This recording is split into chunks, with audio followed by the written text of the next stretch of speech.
गुरवे गौरचन्द्राय राधिकायै तदालये कृष्णाय कृष्णभक्ताय तद्भक्ताय नमो नमः। वन्देऽहं श्रीगुरो श्रीयुतपदकमलं श्रीगुरुन् वैष्णवांश्च श्रीरूपं साग्रजातं सहगण रघुनाथान्वितं तं सजीवं साद्वैतं सावधूतं परिजनसहितं कृष्णचैतन्यदेवं श्रीराधाकृष्णपादान् सहगण ललिता श्रीविशाखान्वितांश्च नमः ॐ विष्णुपादाय कृष्णप्रेष्ठाय भूतले श्रीमते भक्तिवेदान्त स्वामिनिति नामिने। नमस्ते सारस्वते देवे गौरवाणी प्रचारिणे निर्विशेष शून्यवादी पाश्चात्यदेशतारिणे। जय श्री कृष्ण चैतन्य प्रभु नित्यानंद श्री अद्वैत गदाधर श्रीवासदि श्री गौर भक्तबिंद। हरे कृष्ण कृष्ण कृष्ण हरे हरे हरे राम राम राम हरे हरे। अनार्पित चरिं चिरात् करुणया अवतीर्ण कलौ समर्पयितुम् उन्नत उज्ज्वल रसं स भक्ति श्रियम्। हरिः पुरट सुंदर दुति कदम्ब सन्दीपितः सदा हृदय कंदरे स्फुरतु बसचि नंदन। राधा कृष्ण प्रणय विकृति हलादिनिर शक्तिरस्मादेकात्मना वपि भुवि पुरौ देहभेदं गतौ तौ चैतन्याख्यं प्रकटमधुना तद्वयं चैकमाप्तं। राधा भावदुति सुबलितं नौमि कृष्ण स्वरूपम्। श्रीराधया प्रणय महिमा कीदृशवानैव साद्यो जनाद्भुत मधुरिमा कीदृशवा मदीय सौखाञ्जस्य मदनुभवत कीदृशं वेतिलो वा तद्भावाढ्य समजनी शचिगर्भ सिन्धो हरिंदो। तो आज के चैतन्य चरितामृत महाकाव्य থেকে আমরা আলোচনা করব। আলোচনা প্রসঙ্গ চৈতন্য অবতারের মূল প্রয়োজন। সেই উপলক্ষে আমাদের 43তম চৈতন্য সুধা মাধুরী চৈতন্য মহাপ্রভুর অবতরণের মূল প্রয়োজন। জয় জয় শ্রী চৈতন্য জয় নিত্যানন্দ জয় অদ্বৈত চন্দ্র জয় গৌর ভক্তবৃন্দ। জয় জয় শ্রী চৈতন্য জয় নিত্যানন্দ জয় অদ্বৈত চন্দ্র জয় গৌর ভক্তবৃন্দ। जय जय श्री चैतन्य जय नित्यानंद जय अद्वैत चंद्र जय गौर भक्तबिंद। श्री चैतन्य महाप्रभुर जय हो। श्री चैतन्य महाप्रभुर पार्षद बिंदेर जय हो एवं श्रोता मंडली सकलेर जय हो। प्रथमे गुरुपाद पद्मे प्रणाम निवेदन करे तार अहित की कृपा आशीर्वाद प्रार्थना करी नमो ओं विष्णुपादाय कृष्णप्रेष्ठाय भूतले श्रीमते जयपताका स्वामिनिति नामिने नमो आचार्यपादाय निताय कृपाप्रदायिने गौरकथा धामदाय नगरग्रामतारिणे। আমাদের আলোচনা চৈতন্য চরিতামৃত আদিলীলা চৈতন্য চরিতামৃত মহাকাব্যের আদিলীলা চতুর্থ পরিচ্ছেদের 148 শ্লোক থেকে চৈতন্য মহাপ্রভুর অবতরণের মূল কারণ বর্ণনা করতে গিয়ে কবিরাজ গোস্বামী বলছেন, আনুষঙ্গ কর্ম এই অসুর মারণ যে লাগি অবতার কহিসে মূল কারণ। ভগবান জগতে আসেন তিনটে কাজ করার জন্য, পরিত্রাণায় সাধুনাম বিনাশায় দুষ্কৃতম ধর্ম সংস্থাপন। তো কিন্তু চৈতন্য মহাপ্রভু এই জগতে আসেন বা কৃষ্ণ আসেন, এগুলো মূল কারণ না। মূল কারণ কি? প্রেমরস নির্যাস করিতে আস্বাদন, রাগ মার্গ ভক্তি লোকে করিতে প্রচার। প্রেমরস নির্যাস, যে ভক্ত ভগবানের মধ্যে যে প্রেমের সম্পর্ক, সেই ভক্ত ভগবানকে সেবা করে যে রস সুখ লাভ করে, সেইটা আস্বাদন করবেন তিনি ভক্ত ভাব নিয়ে। আর রাগ ও মার্গ ভক্তি, এইভাবে ভগবানকে কিভাবে প্রেমরসে ভগবানকে ভক্তি করা যায় সেটা শেখাবে। কেন?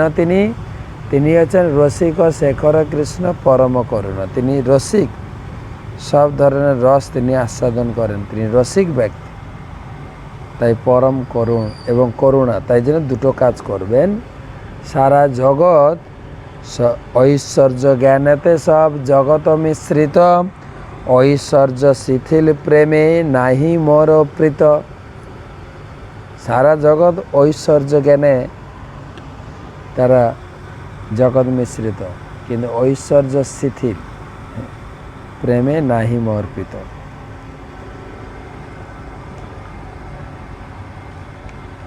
তারপরে আমরা আলোচনা করেছি যে ভগবানকে কেউ পুত্র রূপে, কেউ সখা রূপে, কেউ প্রেমিক রূপে সেবা করলে ভগবান তাতেই সন্তুষ্ট। এমনকি বলা হয়েছে, প্রিয়া যদি মান করি করয়ে ভৎসন, বেদস্তুতে হইতে হরে মোর মন। যখন গোপীরা ভগবানকে মান করে, ভগবানের উপরে দোষারোপ আরোপ করে গালাগালি করতেন, তো তাতেই ভগবান খুশি হতেন। তো আমরা আলোচনা করছিলাম ভগবানের মাধুর্য আর রাধারানীর মাধুর্য। কৃষ্ণ মাধুর্যের এক স্বাভাবিক বল, কৃষ্ণ আদি নরনারী করয়ে চঞ্চল। কৃষ্ণের যে মাধুর্য সৌন্দর্য, বৃন্দাবনে নর নারী শুধু না, পশু পাখি গাছপালা কীট পতঙ্গ সবাই আকৃষ্ট ছিলেন। সবাই বলা হয়েছে, ভগবান কৃষ্ণ যখন গোচারণে যেতেন, তার সৌন্দর্য মাধুর্য আস্বাদন করে পশু পাখিরা আকৃষ্ট হতেন। পাখিরা তার সামনে সামনে পিছনে পিছনে কিচিরমিচির করে উড়ে উড়ে যেত, কৃষ্ণের মুখের সৌন্দর্য পান করতেন। আর সারাদিন কৃষ্ণ গোচারণে মাঠে গোচারণ করতেন, পাখিরা কৃষ্ণের মাধুর্য আস্বাদন করতেন। কিন্তু যখন কৃষ্ণ বাড়ি ফিরতেন, সেই পাখিরাও কিচিরমিচির করে আসতেন। আর যখন কৃষ্ণ ঘরে ঢুকে যেতেন গোকুলের গৃহাঙ্গনে, তখন সেই পাখিরা গাছে থেকে চুপচাপ ধ্যানস্থ হয়ে বসে থাকতেন। কৃষ্ণের মাধুর্য দর্শন করেছি। এবং আবার কৃষ্ণ পরের দিন সকালে তিনি গোচারণে যাবেন, তখন আবার মাধুর্য দর্শন হবে। তো সেই হচ্ছে কৃষ্ণ মাধুর্য। শ্রবণে দর্শনে আকর্ষয়ে সর্বমন, আপনা আস্বাদিত কৃষ্ণ করেন যতন। কৃষ্ণের নাম সবাই একটু সরে এলে মায়েরা বুঝতে পারে। আসনে আসনে বসে ক্লাস শুনতে হয়, ঠিক আছে না?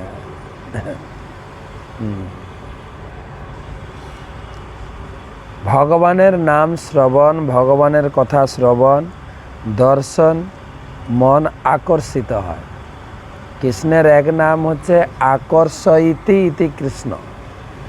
কৃষ্ণ সবাইকে আকর্ষণ করেন তার মাধুর্যের দ্বারা, তার সৌন্দর্যের দ্বারা। তাই বৃন্দাবনের নর নারী সবাই যারা মাতৃস্থানীয় ছিলেন, তারা কৃষ্ণের প্রতি বাৎসল্য রসে আকৃষ্ট হতেন। যারা বন্ধু বান্ধব ছিলেন তারা বন্ধু সখার মতো আকৃষ্ট হতেন। যারা যুবতী মেয়েরা ছিলেন তাকে বয়ফ্রেন্ড হিসাবে ভালোবাসতেন। এবং পশু পাখিরা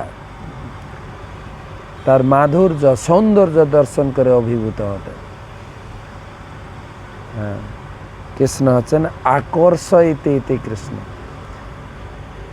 শুধু পশু পাখি নরনারী নয়, গাছপালাও কৃষ্ণ যে রাস্তা দিয়ে যেতেন, গাছের ডাল ঝুঁকে গিয়ে কৃষ্ণের চরণে প্রণাম করতেন। গাছ থেকে ফুল ফল বর্ষিত হতো। সেই কৃষ্ণের শ্রবণে দর্শনে আকর্ষণীয়। আমরা কৃষ্ণের প্রতি আকর্ষিত নই। যদি মন্দিরে সুন্দর করে কৃষ্ণকে সাজানো হয়, আমরা দর্শন করতে গেলেও আমাদের মন যেহেতু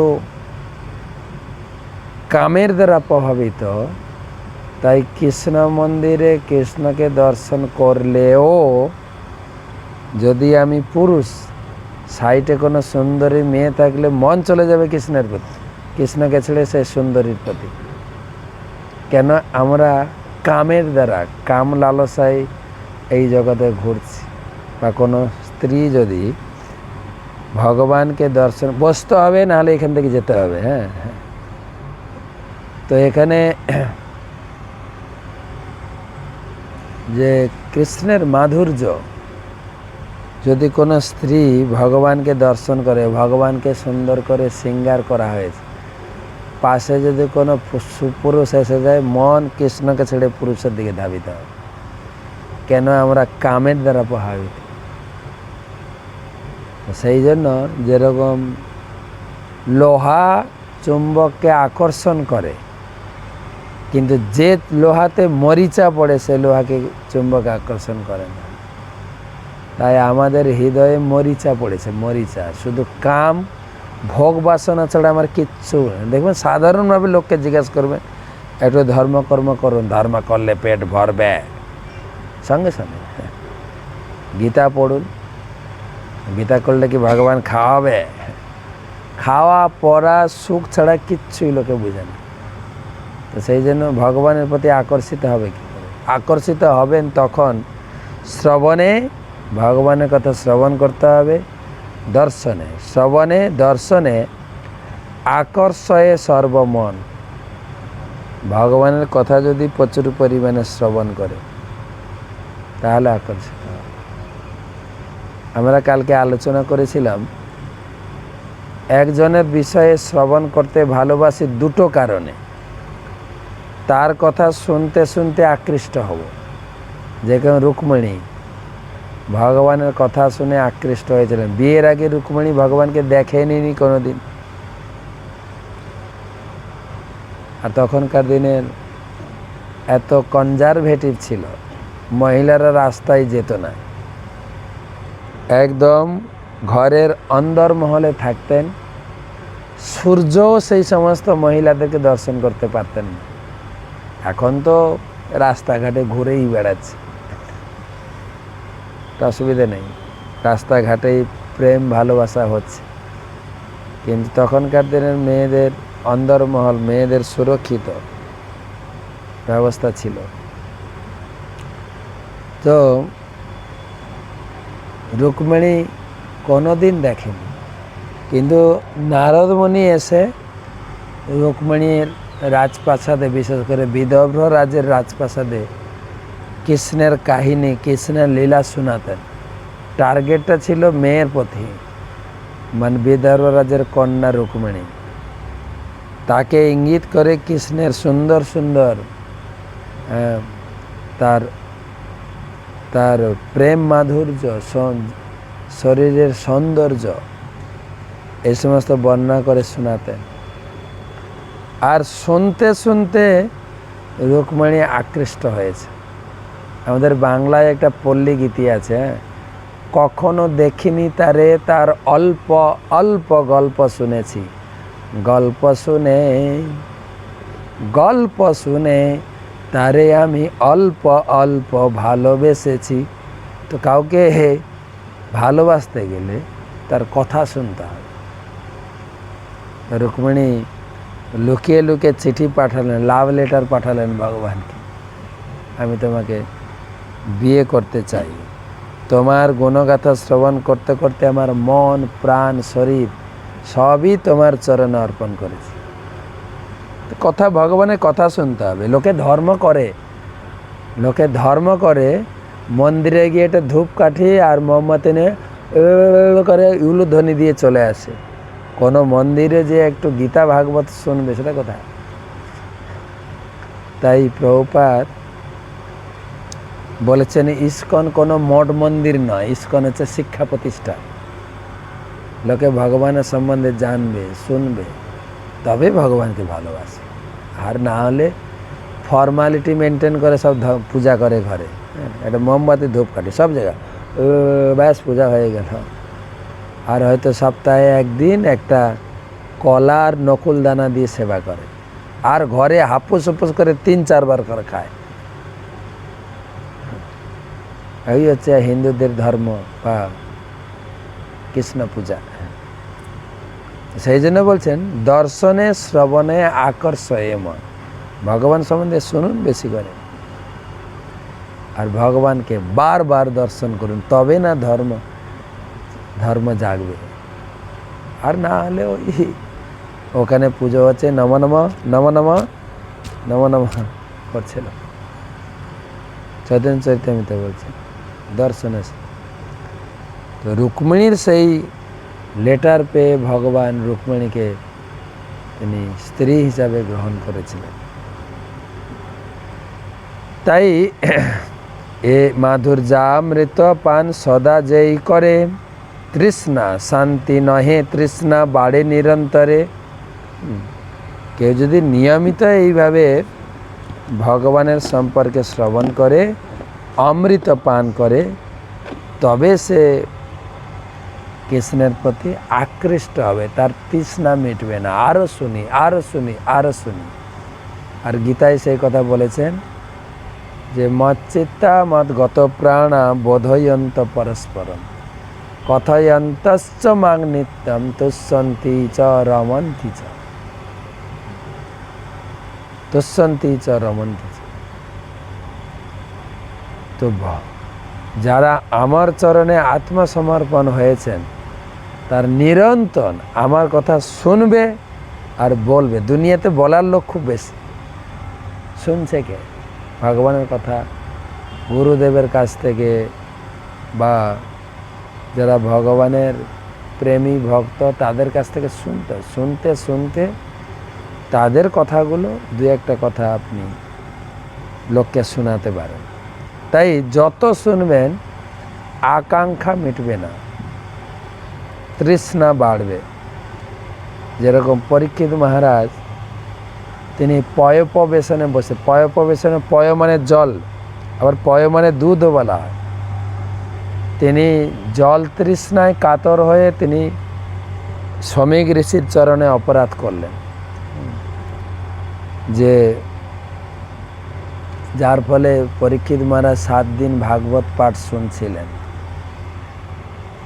তো আমরা সেই ভাদ্র পূর্ণিমা উপলক্ষে এই ভাগবতের প্রচার অভিযান নিয়ে বেরিয়েছি। আমাদের এই অভিযান ভাগবত প্রচার, ভাগবত দান, ভাগবত কথা কীর্তন, ভাগবত শ্রবণ আমরা শুরু করেছি আমাদের সেই ব্যান্ডেল থেকে হাওড়া থেকে এখন আমরা আজকে রয়েছি মেদিনীপুরে।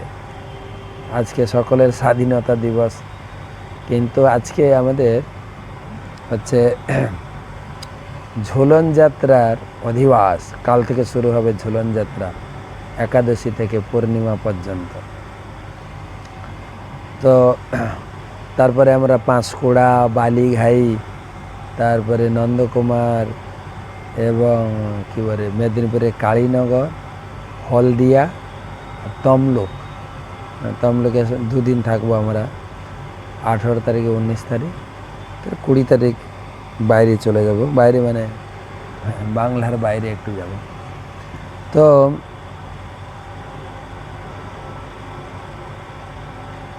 এই ভাগবত কথার মূল যে তিথিতে ভাগবত পাঠ হয়েছিল, সুখদেব গোস্বামী পরীক্ষিত মহারাজকে ভাগবত শুনিয়েছিলেন। জল পান করার আশায় তিনি মনির চরণে অপরাধ করলেন, তিনি অভিশপ্ত হয়ে গেলেন। মাত্র 7 দিন আয়ু, আর তিনি ঘর বাড়ি ছেড়ে গঙ্গার তীরে উপবাস করলেন। একদিন জলের জন্য তো অভিশপ্ত হয়েছে, জলও পান করবেন, নির্জলা। 1 দিন 2 দিন শ্রবণ করেছেন, সুখদেব গোস্বামী পাঠ বন্ধ করে দিয়েছেন। তখন পরীক্ষিত মহারাজ ধড়পড় করে উঠে বললেন, না গুরুদেব আপনি প্রবচন বন্ধ করলে?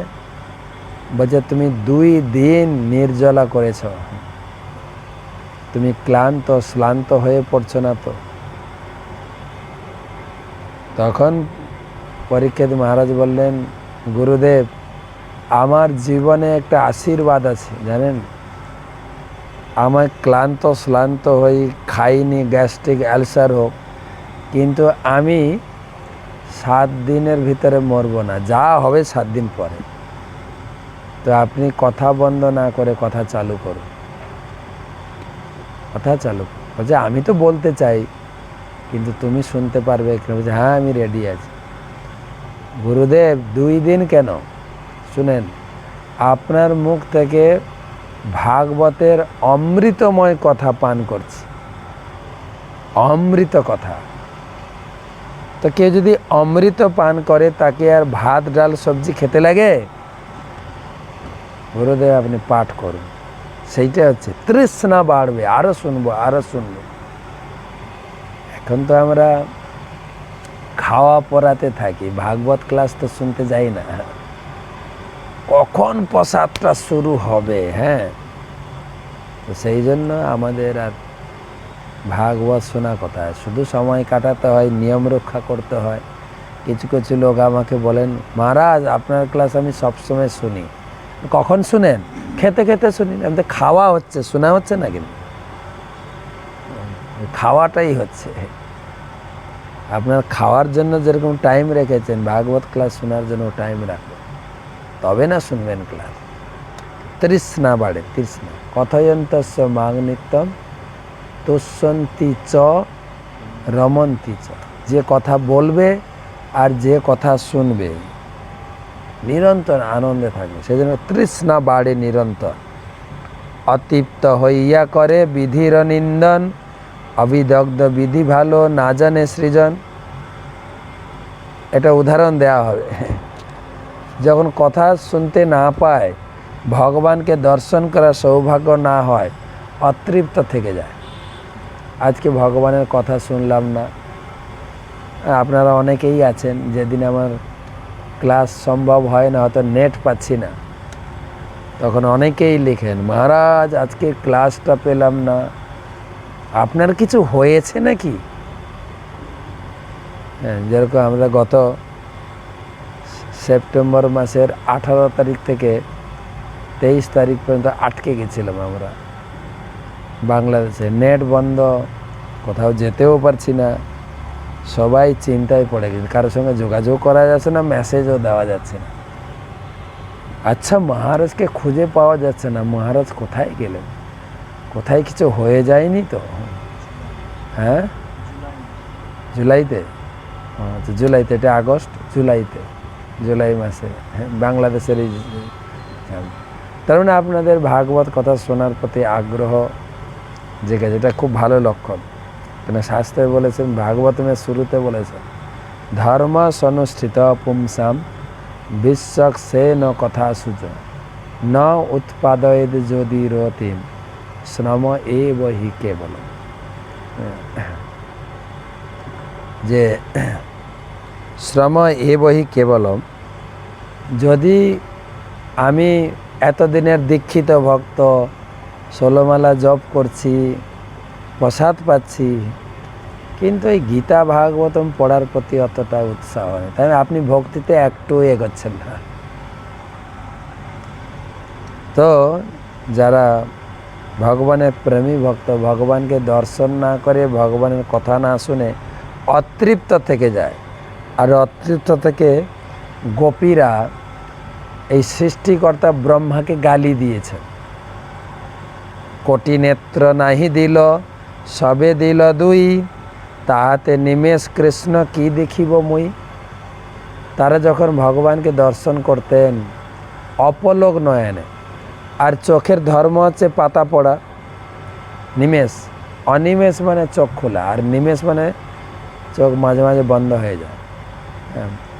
তো এই যে চোখের পাতা ফেলতে যে যে 1 সেকেন্ড লাগতো, তাতেই গোপীরা অসন্তুষ্ট হয়ে, চোখের পাতাটাও কেন পড়ছে?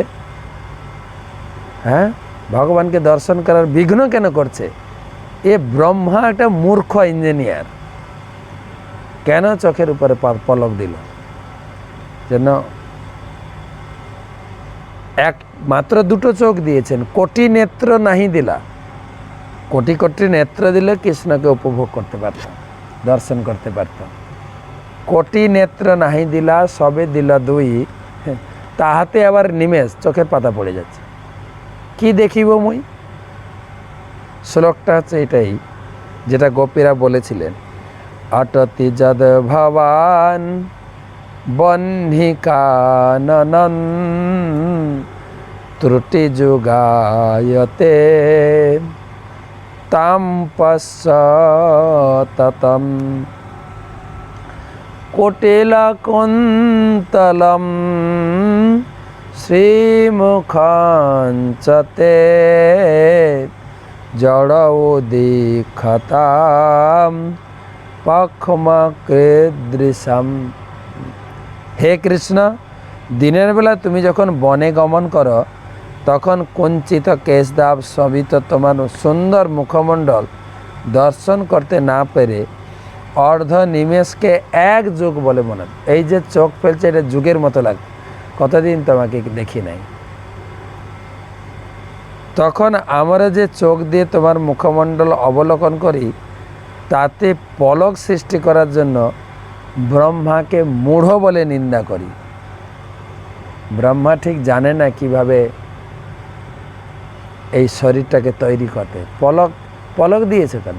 চোখটাকে সবসময় খুলে রাখো, কৃষ্ণকে যেন অনিমেষ নয়নে, নিমেষ মানে চোখের পলক পড়া, অনিমেষ নয়নে দর্শন করি। শ্রীমদ্ ভাগবতম 10ম স্কন্ধ 31 অধ্যায়ের 15 নম্বর শ্লোক। গোপশ্চ কৃষ্ণ মূললভ্য চিরাদভষ্টম, গোপশ্চ কৃষ্ণ মুপলভ্য চিরাদভীষ্ট্যম, যৎপ্রেক্ষণে দৃদিশুপক্মকিতম সপন্তি, দেগবে হৃদয়কৃতমলম পরিরভ্য সর্বা, তস্মাদ ভবামাপুরপি নিত্য যুজাম দুরাপ। এটাও ভাগবতম থেকে একটা শ্লোক দেওয়া হয়েছে। দীর্ঘ বিরহের পর ব্রজগোপিকারা কুরুক্ষেত্রে পুনরায় কৃষ্ণকে দর্শন করেছিলেন। হ্যাঁ, যখন কুরুক্ষেত্রের যুদ্ধে ভগবান কৃষ্ণ ছিলেন তখন সূর্যগ্রহণ হয়ে গেছে। সূর্যগ্রহণের জন্য সবাই ব্রহ্মতীর্থে স্নান করতে গিয়েছিলেন। সেখানে কৃষ্ণের সঙ্গে দেখা হয়। দীর্ঘ বিরহের পর ব্রজগোপিকারা কুরুক্ষেত্রে পুনরায় কৃষ্ণকে দর্শন করেছিলেন। তারা তাদের দৃষ্টির মাধ্যমে কৃষ্ণকে হৃদয়ে ধারণ করেছিলেন এবং নিবিড়ভাবে তাকে আলিঙ্গন করেছিলেন। কিভাবে আলিঙ্গন করেছেন? চোখের দৃষ্টিতে, হৃদয়ে। কেন তিনি সেখানে ছিলেন রাজা, সেখানে তো তাদের বয়ফ্রেন্ড বা স্বামী ছিলেন না। যেহেতু এতজনের মাঝখানে অপলক নয়নে কৃষ্ণকে দর্শন করেছিলেন, চোখের মাধ্যমে কৃষ্ণকে হৃদয়ে আলিঙ্গন করেছিলেন। তার ফলে যে ভাব তারা প্রাপ্ত হয়েছিলেন তা সিদ্ধ যোগীদের দুর্লভ। ব্রজগোপীরা তখন তাদের কৃষ্ণ দর্শনে বাধা প্রদানকারী চোখের পলক সৃষ্টি করার জন্য বিধাতাকে ভৎসনা করেছিলেন। হায়রে, কতদিন পরে কৃষ্ণকে দর্শন করছি, তা আবার চোখ মাঝে মাঝে বন্ধ হয়ে যাচ্ছে, পলক পলক। মূর্খ ব্রহ্মা কোথাকার! কৃষ্ণ দর্শনে বাধা প্রদানকারী এই চোখের পলক সৃষ্টি করেছে।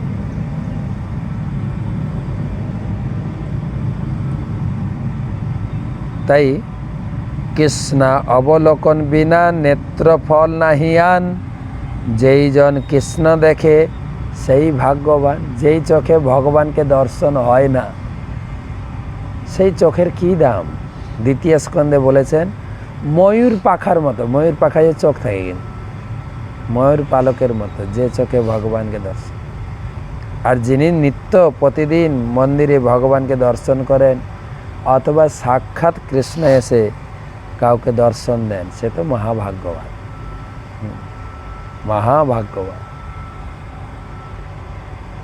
আর আমরা সত্যিকারে মহাভাগ্যবান যারা আমরা ইস্কনের সঙ্গে যুক্ত আছি। কেননা না অন্যান্য মন্দিরে বা অন্যান্য ধর্মগ্রন্থে কৃষ্ণকে দেখবেন তো কেমন লাগে দেখতে। সাধারণ মানুষ ধুমধাম করে প্যান্ডেল বানায়, লাইটিং করে, কিন্তু ঠাকুর পূজার প্রতি কতটা ধ্যান দেয় বলেন? আর যদিও করে এই কয়েকদিন শুধু সেলফি তোলার জন্য সাজায় ঠাকুরকে, তা আবার পিছনটাও সাজায় না, পিছনটা খড় দেখা যায়। কি পূজা আমাদের! সেলফি তুলবে, ঠিক পূজা হয়ে গেলে ব্যাস ঠাকুরকে কি বলে গাছের গোড়ায়। আগে তো তবু আমাদের বাড়ির দিকে বিসর্জন দিত, কিন্তু আমি প্রায় শহর বাজারে দেখি গাছের গোড়ায়, না হলে কারোর ছাদে। আর সেই বর্ষা জলে তার মুকুটটা খুলে খুলে পড়ছে, মাটি ধুয়ে ধুয়ে পড়ছে। এই হচ্ছে কৃষ্ণ পূজা, মূর্তি পূজা আপনাদের। কিন্তু শিল প্রভুপাদ শিখিয়েছেন কিভাবে বিগ্রহকে শৃঙ্গার করতে হয়। দেখুন, মঙ্গল আরতি ভগবান সাধারণ পোশাকে দর্শন দেন, মঙ্গল। কিন্তু শৃঙ্গার আরতির মাধুর্যতা, ভগবানকে শৃঙ্গার করতে কত ভক্ত লাগে। আর শুধু সকালে শৃঙ্গার করেন না, তার জন্য আগে থেকে সপ্তাহব্যাপী পরিকল্পনা থাকে। ভগবানকে কোন তিথিতে কোন ড্রেস পরাবো, সেই ড্রেসের সঙ্গে ম্যাচিং, যেরকম মায়েরা ম্যাচিং ড্রেস পরে না, নখের কালার, শাড়ির কালার, ঠোঁটের কালার, চোখের কালার, ম্যাচিং। ভগবানকে ম্যাচিং ড্রেস, ম্যাচিং অর্নামেন্ট বা গয়নাগাটি, তার শরীরে বিভিন্ন অঙ্কন করে শৃঙ্গার, এবং সেই সঙ্গে ভগবানের আভরণ ম্যাচিং সব, এবং ফুলের মালা। সব দিন একই ফুলের মালা পরানো হয় না। আভরণের সঙ্গে ম্যাচিং করে, গয়নাগাটি, ফুলের মালা। এবং মায়েরা কত সুখ, কত কত কত নিষ্ঠা ভরে। আমি ব্যাঙ্গালোরে ছিলাম, শেষাদ্রিপুরম আমাদের ইস্কন মন্দিরে প্রায় 1 সপ্তাহ। আমি সোমবার গেছি, রবিবার এলাম, না সোমবার গেছি, সোমবার এলাম, রবিবার কমপ্লিট। সারাদিনে 2 বার মালা পরাতো মায়েরাই মালা গাঁথেন আর ড্রেসের সঙ্গে ম্যাচিং করে, সব সময় তর তাজা। আমরা তো সকালে মালা পরে সন্ধ্যায় শুকিয়েই যায়, ফুলগুলোও নেতিয়ে পড়ে, লাস্টে আর ফুল দেখা যায় না, শুধু সুতো দেখা যায়। একদম ফ্রেশ, তর তাজা, আর খুব সুগন্ধ। বিশেষ করে স্বর্ণ চাপা, গোলক চাপা, গোলাপ। আমি স্বর্ণ চাপার মালা প্রতিদিন পরতাম ভগবানের প্রসাদ হিসেবে। আর সারা শরীরটা একদম সুগন্ধ ভরে। প্রভুপাদ শিখিয়েছেন ভগবানকে কিভাবে শৃঙ্গার করতে হয়, কিভাবে মুকুট পরাতে হয়, কিভাবে পাগড়ি বাঁধতে হয়। আর সেইটা মায়াপুরে 3 মাসের ট্রেনিং দেওয়া হয়। ট্রেনিং কোর্স আছে, কোর্স। কত মেজারমেন্টে আপনি পাগড়ি লাগাবেন, পাগড়ি লাগাতে গিয়ে পিন ফুটাতে হয়, সেই পিন যেন ভগবানের মাথায় না লেগে যায়, তাহলে আপনি ফেল। আর শুধু তাই না, প্রভুপাদের সমস্ত বইতে ভগবানের যে চিত্র, ভগবানের যে ছবি, যেন ছবি নয়, সাক্ষাৎ কৃষ্ণ রাধারানী বসে আছে।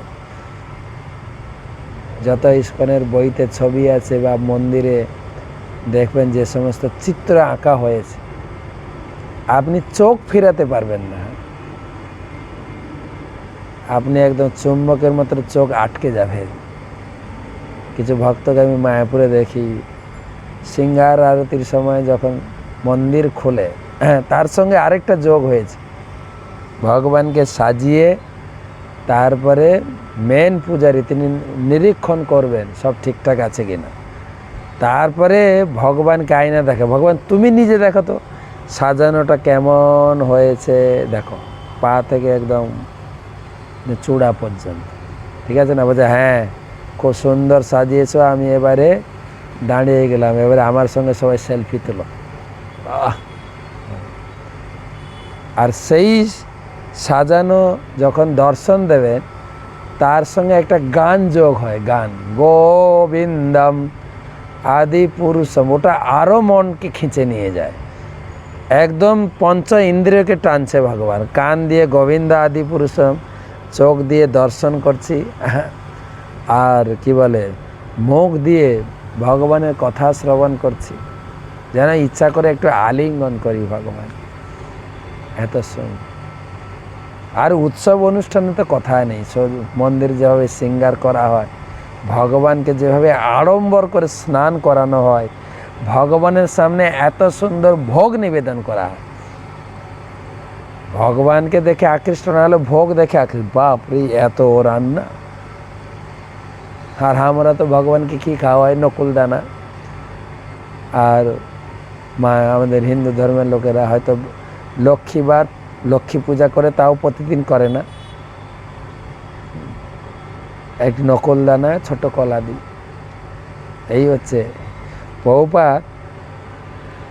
একে তো বিগ্রহ সেবার পরিপাটি দিয়েছেন, দ্বিতীয়ত তার বইতে যে সমস্ত পিকচার দিয়েছেন,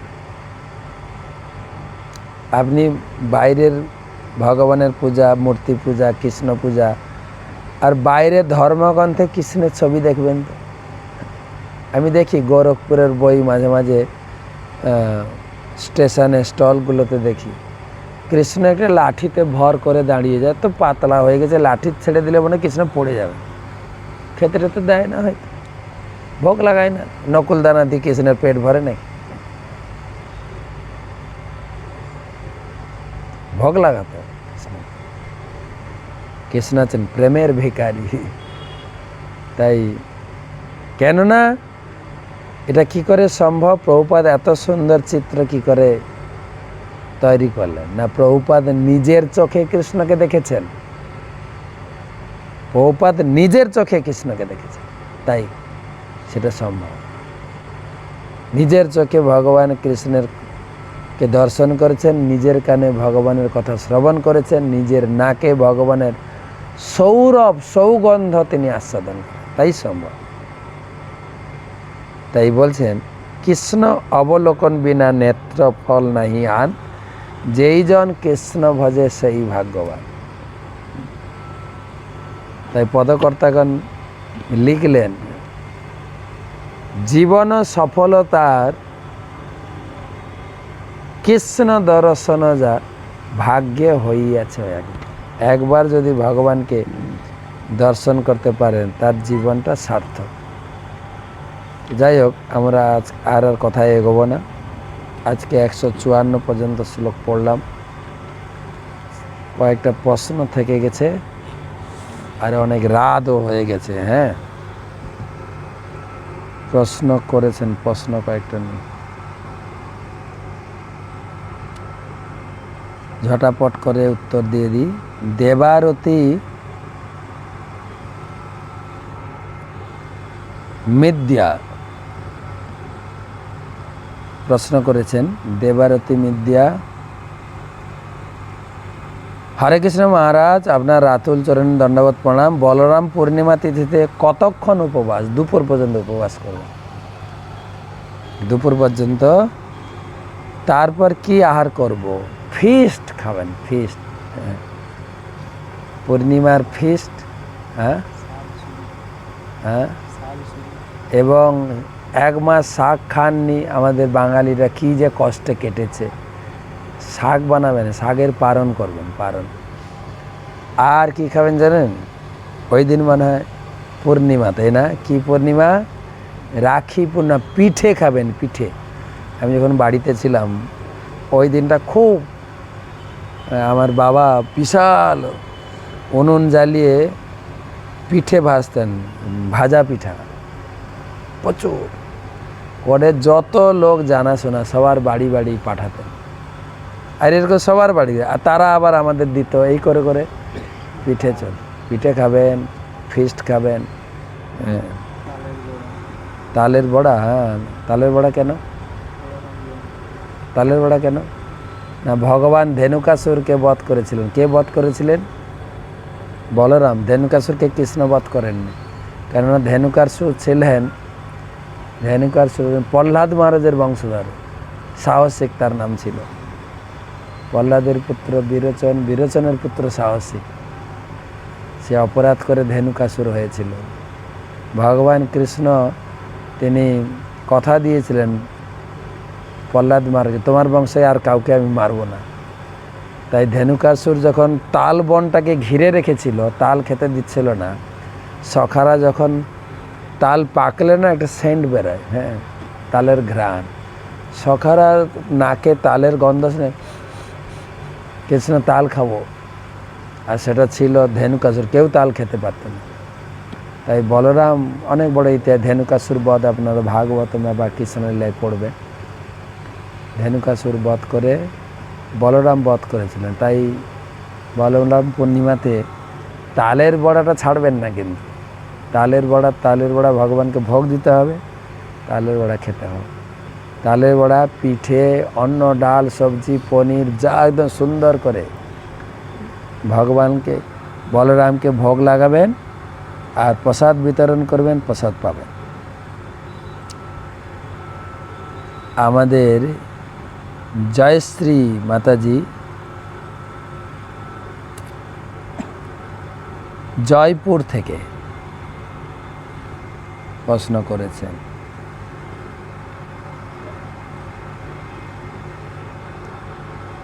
মহারাজ বৈষ্ণব অপরাধ সম্বন্ধে বললেন।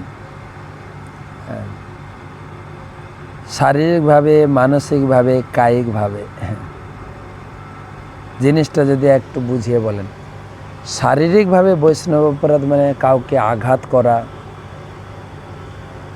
অনেক সময় হয় না, হাতাহাতি হয়ে যায় বৈষ্ণবদের মধ্যে, শারীরিকভাবে আঘাত করে। আর মানসিকভাবে মানে মনে মনে বৈষ্ণব নিন্দা, ধরো হয়তো কেউ ভালো প্রবচন দিচ্ছে, তার চরিত্র ভালো না, ভালো লেকচার তো দেন, মনে মনে কাউকে বলছে না, কিন্তু মনে মনে আচরণটা কেমন। আর যদি সুযোগ পাই না আপনাকে দেব, মানসিকভাবে বৈষ্ণব অপরাধী, তো সেদিক দিয়ে সাবধান থাকতে হবে সবসময়, মনে এবং সব দিক দিয়ে বৈষ্ণব সেবা, বৈষ্ণবের গুণগান যেন আমরা করি। পরবর্তী প্রশ্ন করেছেন অভিজিৎ দে, আসাম থেকে। অভিজিৎ দের দুখানা প্রশ্ন আছে। প্রথম প্রশ্ন হচ্ছে 904তম ক্লাসে দুটি প্রশ্ন আছে। আচ্ছা, গুন্ডিচা মার্জনের পর চৈতন্য মহাপ্রভুর সঙ্গে সবাই মিলে প্রসাদ পাচ্ছিলেন, অদ্বৈত প্রভু, নিত্যানন্দ প্রভু, আর সেখানে দুজনের মধ্যে কোন্দল বাঁধে। আর তখন নিত্যানন্দ অদ্বৈতকে অদ্বৈতবাদী বলে সম্বোধন করেছেন, আর অদ্বৈত নিত্যানন্দকে অবধূত বলেছেন। মানেটা কি? অদ্বৈত মানে কি, অবধূত।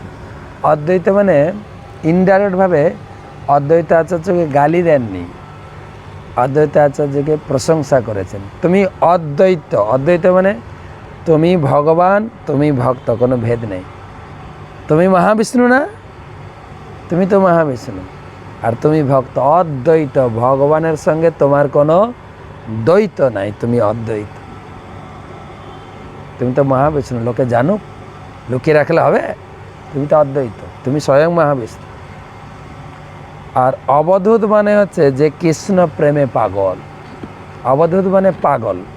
কিসে পাগল? নিতাই কৃষ্ণ প্রেমে পাগল। আমার একে নিয়ে লহ ভজ গৌর হরি, বাড়ি বাড়ি কৃষ্ণ নাম প্রচার করতে। তো পরবর্তী প্রশ্ন, আমার আরেকটি প্রশ্ন আছে। মহাপ্রভু যখন গুন্ডিচা মার্জন করছিলেন, তখন এক ভক্ত মহাপ্রভুর চরণ স্পর্শ করেছিলেন। মহাপ্রভু বোঝাতে চেয়েছিলেন বিগ্রহের সামনে কাউকে প্রণাম করা উচিত নয়, চরণ স্পর্শ করা উচিত নয়। যখন আমরা মায়াপুর মন্দিরে ভাগবত পাঠ বা গীতা পাঠ শ্রবণ করি, যিনি ব্যাস আসনে বসে আছেন ওনাকে বিগ্রহের সম্মুখে তাহলে প্রণাম করা হয় কেন? প্রণাম করি পাঠককে না, আমরা পাঠককে সরাসরি প্রণাম করছি না, আমরা গীতা ভাগবতমকে প্রণাম করি, ব্যাস আসনকে প্রণাম করি, ব্যাসদেবকে প্রণাম করি। ব্যাসের প্রতিনিধি আছেন, সেই জন্য ব্যাসের উদ্দেশ্যে প্রণাম, তাই প্রতিনিধিকে প্রণাম করি। ব্যাস সাক্ষাৎ ভগবান এবং গীতা ভাগবত সাক্ষাৎ ভগবান, তাদেরকে সম্মান, সেখানে কোনো অপরাধ হয় না।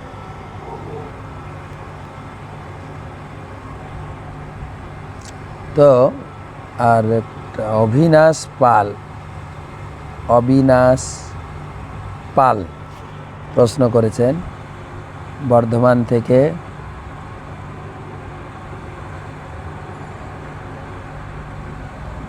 ভাগবতমে 4:29-48 থেকে আমাদের প্রকৃত আলয় গোলক বৃন্দাবন, এটুকুই জানি যে সেটা হচ্ছে নিত্য আনন্দের আলয়, সেখানে গেলে জন্ম নিতে হয় না। গোলক বৃন্দাবন নিয়ে যদি আপনি কিছু বলেন, গোলক বৃন্দাবন যাইনি তো, ও শুনে শুনে যা বলতে পারি। চিন্তামণি পকর সৎম সুকল্প বিক্ষ লক্ষাবিতেষু সুরভিরভিপালয়ন্তম লক্ষ্মী সহস্র শত সম্ভ্রম সেব্যমানম গোবিন্দমাদি পুরুষম তমহং ভজা। তিনি হচ্ছেন গোলক বৃন্দাবনে অবস্থান করেন ভগবান। সেই গোলক বৃন্দাবন হচ্ছে লক্ষ লক্ষ লক্ষ্মীদের দ্বার সবিতার চিন্তামণি, চিন্তামণি পাথরে তৈরি। আমাদের ঘর বাড়ি খড় কোটায় ইট সিমেন্টে তৈরি, আর ওটা কী দিয়ে তৈরি? চিন্তামণি। বৃন্দাবন ধাম গোলক বৃন্দাবন। আমাদের হরিদাস আচার্য, হরিদাস ঠাকুর না, যিনি হরিদাস দাস বৃন্দাবনে অত্যন্ত প্রেমিক ভক্ত ছিলেন, গান গাইতেন, তানসেনের শিষ্য ছিলেন। এত তার মধুর গীতের মূর্ছনা, ভগবান প্রকটিত হয়েছেন যার নাম বাঁকে বিহারী। বাঁকে বিহারী ভগবান প্রকট করেছিলেন। তার গান শুনে, তিনি এত মূর্ছনাতে মাধুরীমায় গান গাইছিলেন, ভগবান প্রকট হয়ে তার গান শুনতে বসেছিলেন। তার সেই প্রভাব, তার নাম খুব খ্যাতি হয়েছিল বৃন্দাবনে। তো একজন শেঠ গেছিলেন তাকে প্রণাম করতে, আশীর্বাদ নিতে। প্রণাম করে বলছেন, মহারাজ আপনি আমাকে আদেশ করুন, আমি যেন কিছু সেবা করি বৃন্দাবনে। তুমি কি সেবা করবে? হ্যাঁ, তুমি কি সেবা করবে বৃন্দাবনের? অনেক অনুনয় বিনয় করতে তখন বললেন, তুমি কেশি ঘাটে যে ঘাট বাঁধানো আছে না পাথর দিয়ে, একটা সিঁড়ির এক কোনা একটু ভেঙে গেছে, ওটা সারিয়ে দাও। সে অবাক হয়ে গেল যে এইটুকু সেবা। হরিদাস দাস তাকে তার হৃদয়ে দিব্য দৃষ্টি প্রদান করল। তখন দেখলেন সেই ঘাট কোন আমাদের কি পাথর দিয়ে বাঁধানো? পাথর নয়, চিন্তামণি দিয়ে বাঁধানো। তখন চিন্তা করলেন, আমি এসেছিলাম অহংকারী হয়ে বৃন্দাবনে সেবা করব। আমার সাম্রাজ্যে যা সম্পদ আছে সেগুলোর বিনিময়েও এইটুকু ভেঙে যাওয়া যে কি বলে ঘাটের অংশ সারাতে পারবো না। চিন্তামণি দিয়ে তৈরি। আরও বিস্তারিত বর্ণনা আছে, যেখানে সেবক কেবল সুরভি গাভীর দ্বারা পরিবৃত, সে বৃন্দাবন ধাম। গোপ গোপ ভি অলঙ্কৃত। লাস্ট একটা প্রশ্ন বলে দিই, আপনাদের প্রশ্ন থাকলে আমাকে হোয়াটসঅ্যাপে লিখবেন বা ভয়েস করে পাঠাবেন।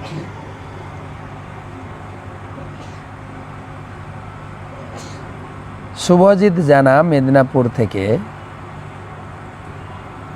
যে নাম অপরাধের দশম অপরাধ, যে অনবধানবশত নাম করাও সেটা একটা অপরাধ। অনবধান কথাটি মানে কি? অনবধান মানে অবধান না হওয়া, সাবধান না হওয়া।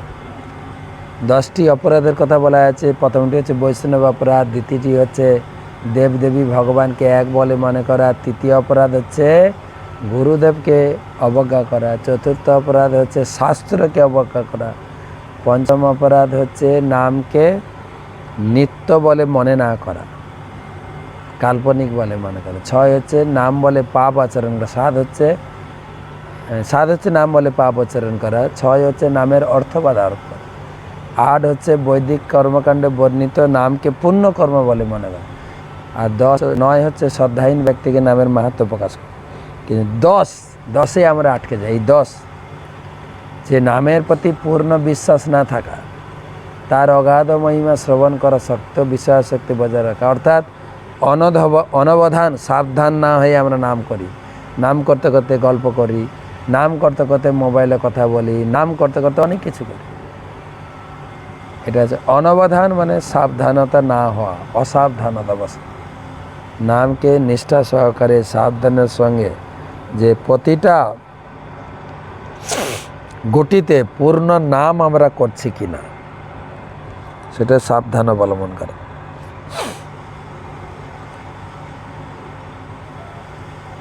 ঠিক আছে, তাহলে আজকে এই পর্যন্ত রাখি, অনেক রাত করে ফেললাম আজকে। সবাইকে ধন্যবাদ, কৃতজ্ঞতা জানাই। ভালো থাকবেন, সুস্থ থাকবেন। সামনে ঝুলন যাত্রার অনুষ্ঠানের উপভোগ করবেন। যারা আমরা ফেসবুক লাইভে থাকবেন, আমরা ঝুলন যাত্রা সম্বন্ধে লিঙ্ক পাঠাবো, বিভিন্ন জায়গায় ক্লাস শুনবো। সবাইকে ধন্যবাদ।